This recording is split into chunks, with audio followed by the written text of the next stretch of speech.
What's up, awesome peeps? Brent McCluskey here with Electrified Reviews, and today we are going over folding electric bikes. This video is going to be Folding Electric Bikes 101 and the complete buyer's guide. And the goal here is to hopefully, by the end of this video, have you guys nailed down for what electric bike is going to be best for you, what folding electric bike is going to be best for you, because there's a lot of styles out there, a lot of different types, a lot of different like subgenres and stuff. So we're going to basically just go over all the components on this bike right here. This is the Furrow Max folding electric bike. This is my personal folding electric bike. All these components, this layout works great for me, but keep in mind as we go over this, the specs on this may not work for you. And that's kind of the point, is this really is going to all come down to what are you going to use this for? Because there's really kind of two main questions that you should be asking yourself throughout this whole video.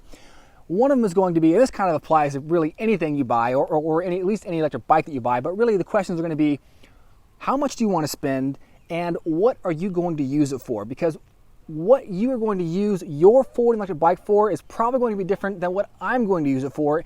And that philosophy of use for you is going to determine what kind of components, what kind of build you need for your folding electric bike. So let's dive into some of the specs on this bike. We'll go over them and then we will kind of relate them to some of the other types of specs on other folding electric bikes. So here we go. Let's start back here with the power. So this bike right here, again, this is the Furrow Max.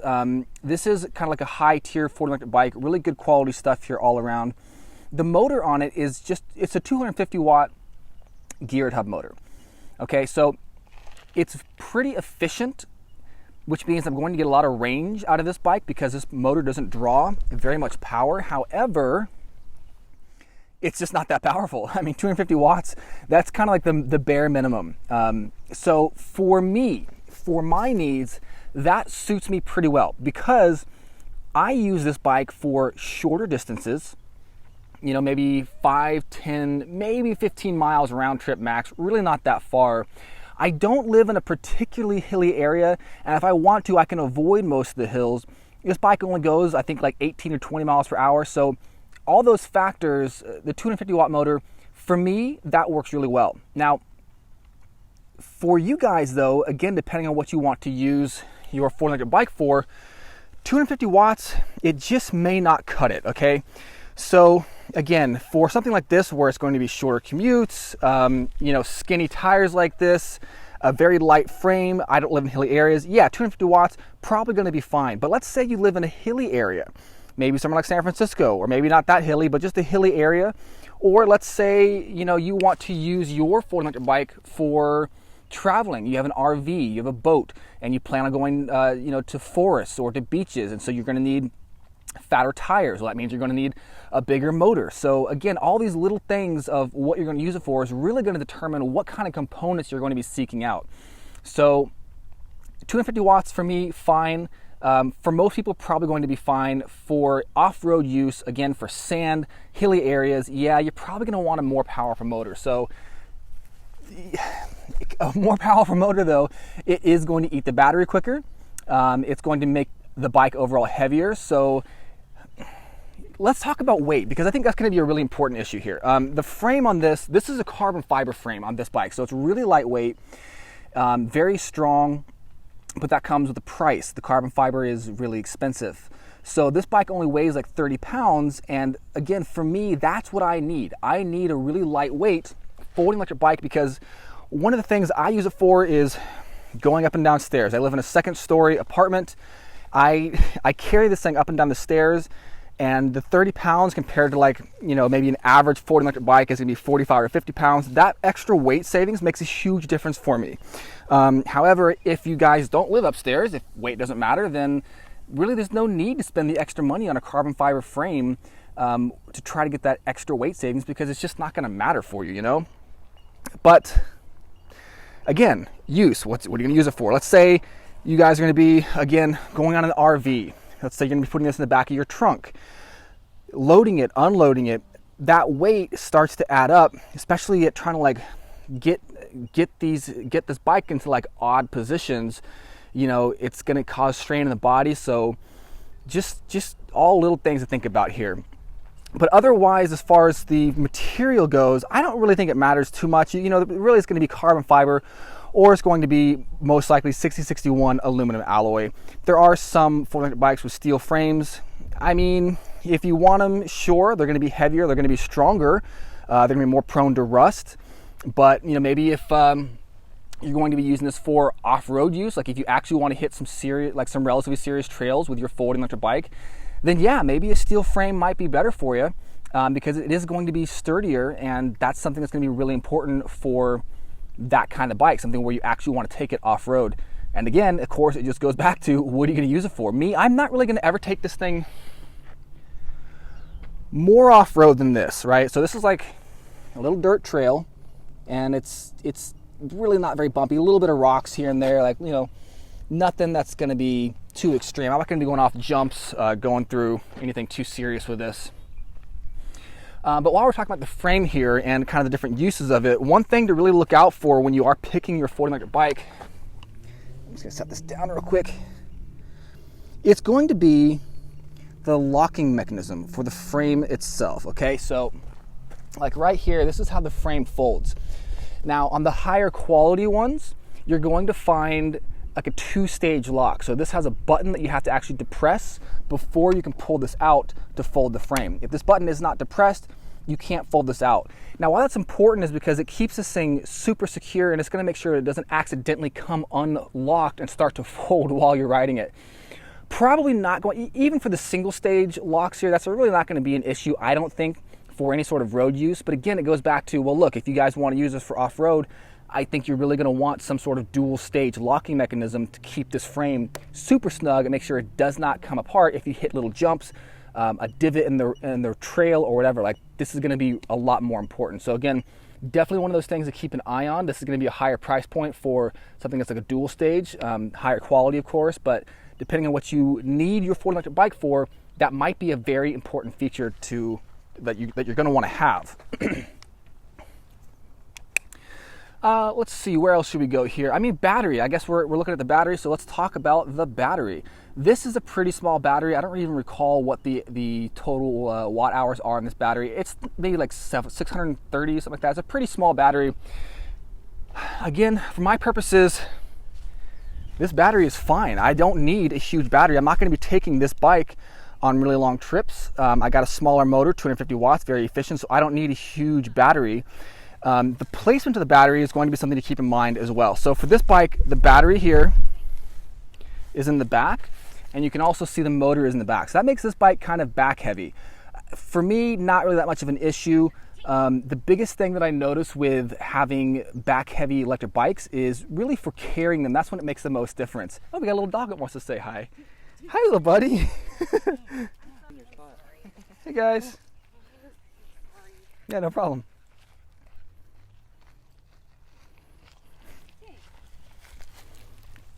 Right, but so back heavy, it's I mean, I really don't see it being much of an issue, guys, for a bike like this. Even if you want to use this off-road, I mean, I don't see folding electric bikes being used as like BMX bikes, huge jumps, huge air. So I don't think having a back heavy bike is going to be that big of an issue for folders. I really don't think it's that big of an issue. But one thing to keep in mind for batteries too is going to be internal versus external. So this is going to be an external battery, and for me, I like that because I want to be able to remove this battery if I'm storing the bike. I want to be able to remove it if I'm charging it, or if I'm going to park it outside. I can just unlock this thing, take the battery off. It's pretty lightweight. It's got a little handle right here. Where is it? Little handle. Pick it up, carry it around, super easy.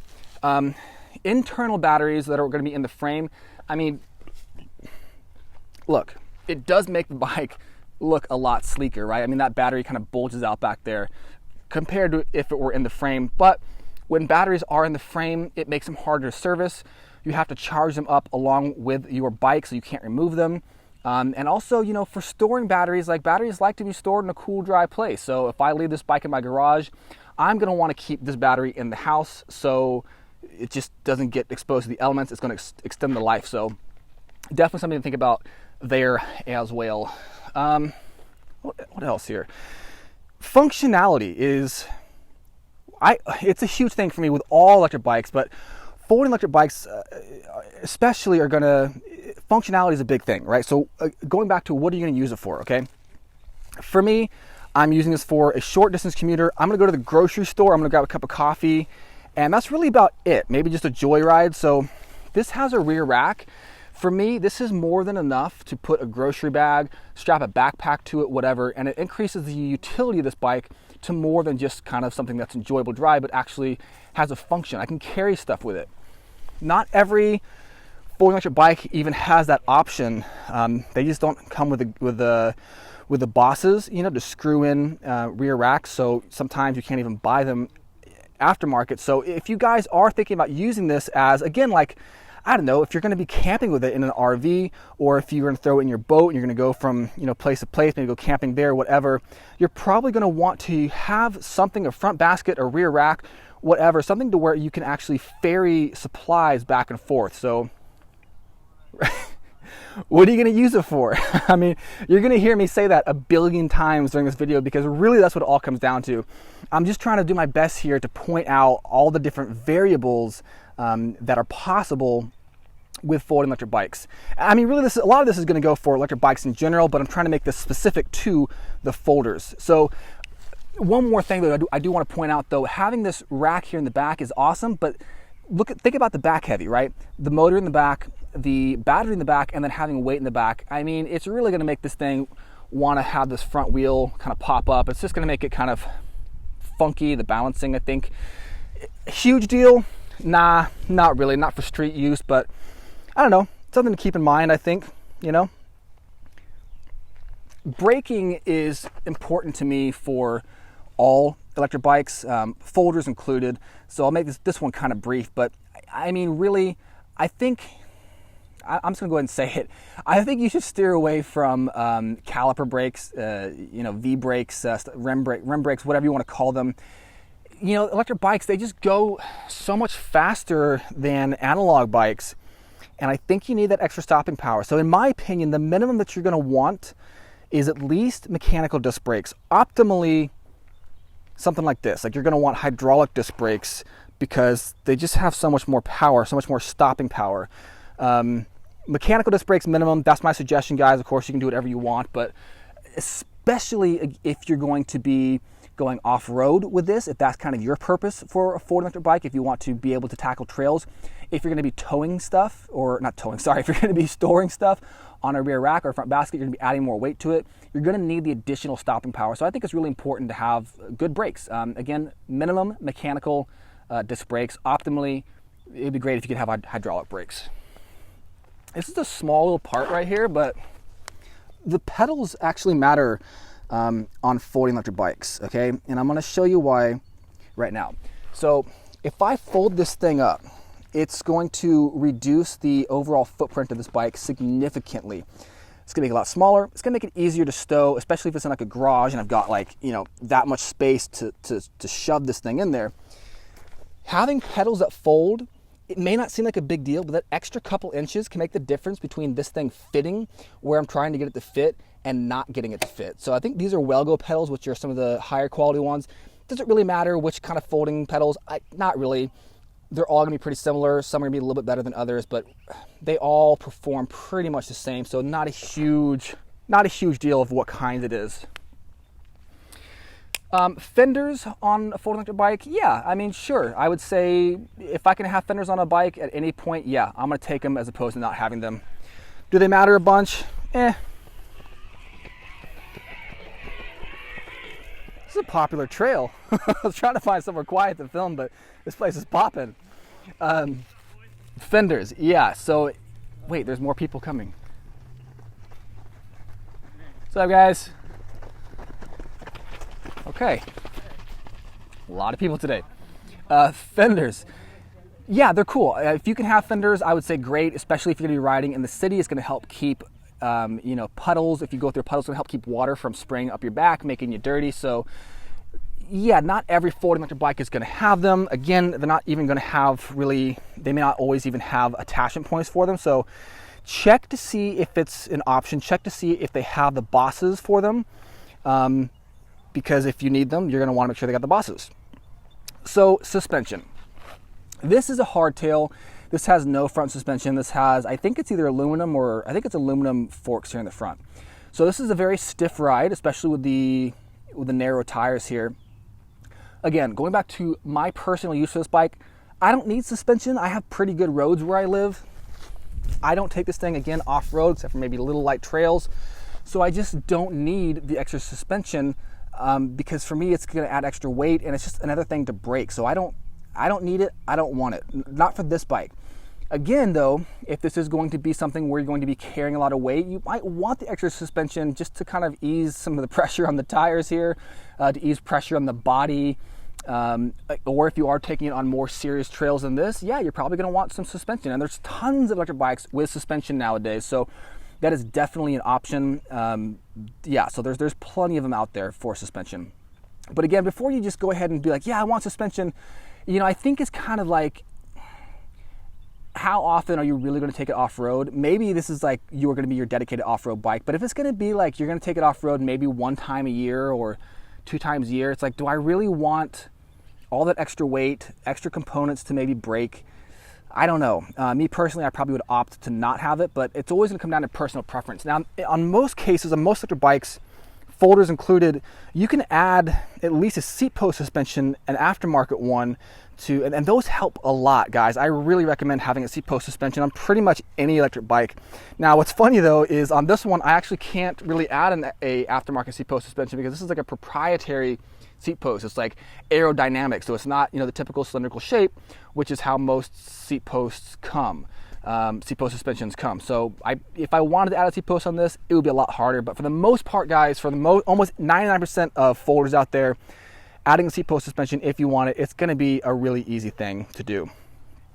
Tires is another, I think, big talking point, and really it's another one of the bigger decisions on the folding electric bikes.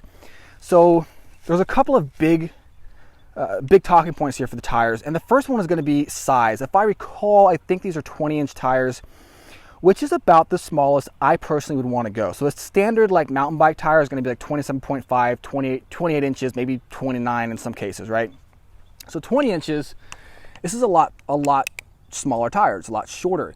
Basically, the smaller the tire, well, it does the advantage of that is it gives the motor a mechanical advantage. A smaller tire is easier to turn than a larger tire. It saves weight.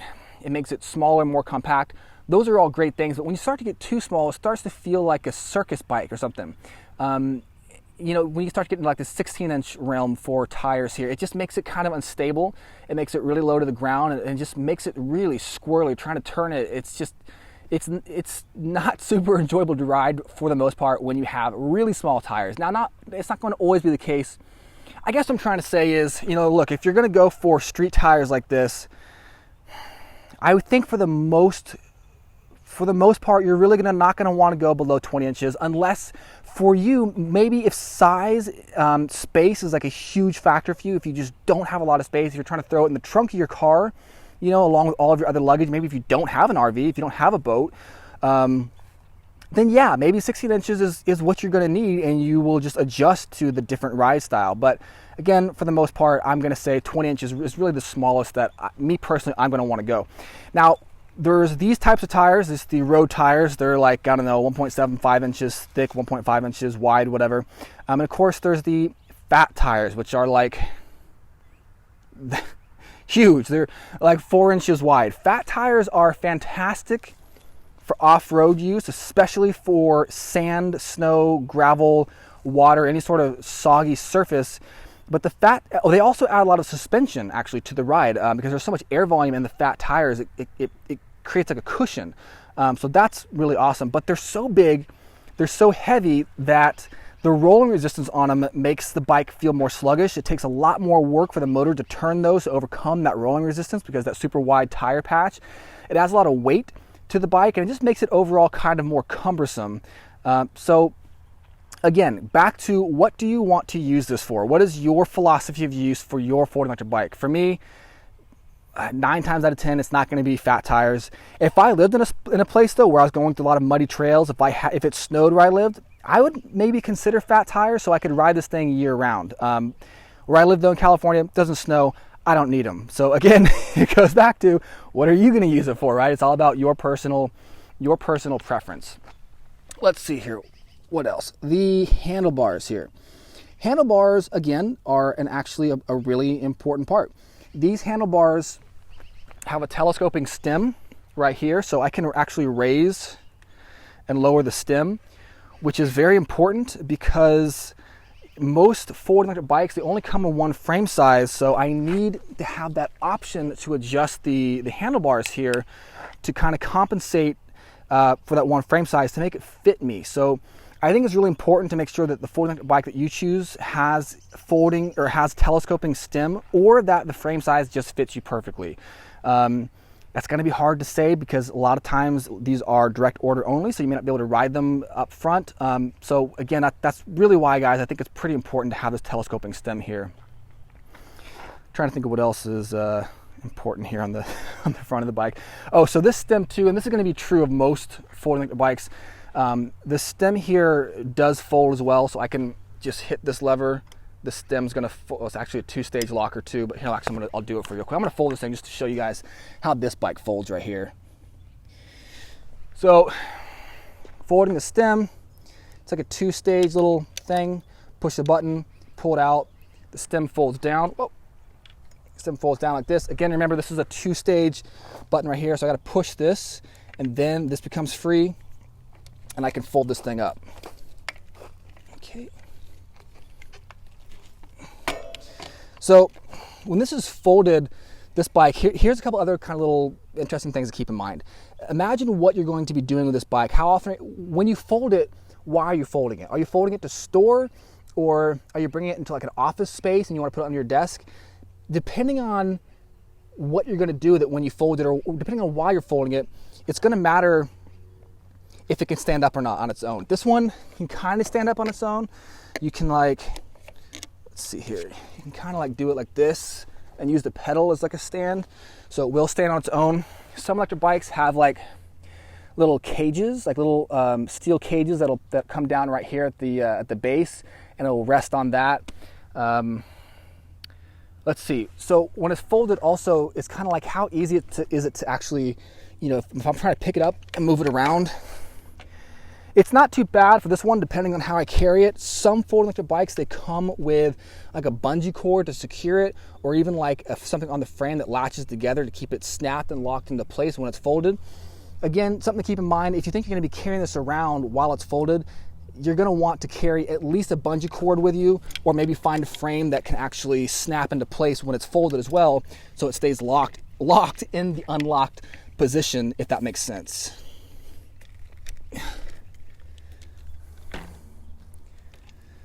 All right. Trying to think, guys, what else do we have here? Let's talk about the drivetrain real quick, and the sensor here. Two other points. So the derailleur here is going to be a Shimano Sora derailleur, which is a pretty high quality derailleur. It's more, oops, hold on, I'm going to put this down. That derailleur is a couple steps above the baseline there for Shimano. Does it really matter what the derailleur is for electric bikes or electric bikes in general? Honestly, like in my opinion, guys, if one of the things you have to skimp on for pricing is having like a entry-level derailleur, like a Shimano Tourney, it's like whatever. I don't think it's that big of a deal, because one of the biggest things for higher quality derailleurs is their lighter weight, right? You're saving weight on these things, but for an electric bike, a couple grams just doesn't matter that much because you've got the motor to assist. So I don't think it's super important to have a high quality derailleur. Yes, it's going to switch smoother, or switch gears more smoothly the higher quality is, but it's just not that big of a deal in my opinion. If I had to spend more money, if I had to choose where to spend my money over a derailleur or trigger shifters, I would go for a better quality trigger shifter over the derailleur. That's just my personal preference though. And then let's talk about the sensor here. So this bike has a cadence sensor. It's got little magnets in here that measures the rotation of the cranks. with cadence sensors, it's going to be kind of a little bit of a delay from the starting and stopping time when I start and stop pedaling to the time the motor kicks out power and shuts off. With torque sensors or advanced sensors that measure the actual torque placed in the cranks, much more responsive, higher quality in my opinion. Does it matter for a folder? It's hard to say. I mean, probably not, but if you're just, again, it kind of is like, what do you want it for? If you're looking for like a super high-end folding electric bike, you're probably going to want a torque sensor just for a more enjoyable ride. They're just more responsive. They're higher quality. They're more money. You know, it costs more to have a torque sensor or an advanced sensor compared to a cadence sensor, but yeah, it's gonna, I mean, I hate to say it, but it just, again, it really goes back to what are you looking for here. I think that's about it. Maybe let's talk one more thing. Let's talk about lighting and wiring here.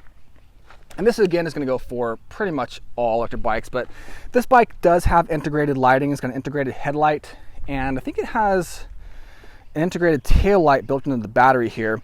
So it just makes the visibility of this bike a little bit higher when I'm riding in low light conditions.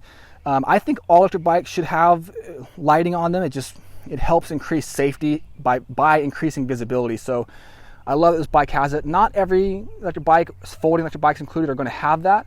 So you're going to have to decide, are you going to be riding at dusk? Are you going to be riding at night? Do you need that extra visibility? Or maybe you have your own light that you want to attach to the handlebars, so you can save money on a more affordable version of a bike like this that doesn't have integrated lighting. It's up to you. It's really, the bike is in your court. The ball is in I don't know. Okay, I'll bet you thought that I forgot about the giveaway results. I almost did. I almost forgot, but I didn't. So that's why we're here, of course, obviously. Now remember, this is the giveaway results for the Fluid Freeride wide wheel electric scooter that we reviewed last week. And remember, we had 3 giveaways for that. We're doing 1 giveaway on the scooter itself, 1 giveaway on a light, and 1 giveaway on a folding lock that goes along with this scooter. So we have pulled the results. We have the winners, and we're going to announce them right now. We'll start with the winner for the folding lock, and that winner was pulled from the Instagram account for Electrified Reviews. So what we did is we just had all of the entries in one big pool, randomized them, and then picked from that. But this one is from Electrified Reviews Instagram. The winner is Fitness Gamer, and the comment was a thumbs up and a okay sign. And then I replied to the sunglasses smiley face guy, and then he said, "Ay, ay, ay." So Fitness Gamer, congratulations. You are the lucky winner of the folding lock for the Fluid Freeride wide wheel electric scooter. Of course, you can use that lock on really any electric bike, electric scooter, whatever you want. It's a good lock, so I'm excited for you. Congratulations, you won. Now for the next winner, this one was pulled from the Instagram account for Fluid Freeride. That's where this winner came from. And this is going to be for the light accessory that goes on the scooter here. You can put on the handlebars, wherever. Same thing, you can use this light for that scooter, or you can use it for really any vehicle you want. It's a pretty cool light. This winner is Royal Hooks. Congratulations, Royal Hooks, for commenting on Fluid Freeride's Instagram account. He tagged a couple people and he said, "I want to win this thing." Somebody else commented and said, "You're not going to win," and he said, "LOL, I know." Well, it looks like you did win, not the main scooter, but you won something. You got the light, so awesome. Congratulations. Hope you dig it. And for the final winner for the Fluid Freeride wide wheel electric scooter, this comes from the main YouTube account for Electrified Reviews, and the winner is Sam F. Wu with the comment, "Daily commuter for NYC!" exclamation point. Well, awesome, Sam F. Wu. Congratulations. You are the hopefully happy new owner of a Fluid Freeride wide wheel electric scooter. Congratulations to all of you guys. Honestly, it's just cool stuff. Really happy to be able to do these kinds of giveaways. Thank you so much to Fluid Freeride for hosting this giveaway. Really cool stuff. If you guys did not win, don't sweat it. We have another giveaway coming up really quite soon. So make sure to turn on the notifications so you guys can be alerted to when those giveaways drop. And yeah, if you didn't win, good luck next time. We'll have quite a few giveaways lined up here in the coming months. So yeah. Okay, back to the video. So I think that is really just about it, guys. I hope this video has helped you to, at the very least, spark a conversation in your mind to help you kind of start thinking about, what folding electric bike is going to be best for you. What kind of components do you need? What are you really going to use it for? Do you need the fat tires? Do you need the skinny tires? Do you need suspension? Are you going to go off-road? Are you going to travel with it in an RV? Do you live in a second-story apartment? Lots of variables. Hopefully gets you thinking about it. And ultimately, hopefully, this video helps you to end up decide what style of folding electric bike is going to be best for you. So we have reviewed a handful of folding electric bikes on Electrified Reviews. So I will post links to the ones that we've actually reviewed on our channel. But there's tons of reviews out there on tons of other ones. I would suggest definitely checking those out. Do your research, study up, and yeah, that's it, guys. I hope you enjoyed this video. Thank you so much for watching, and I'll catch you guys next time.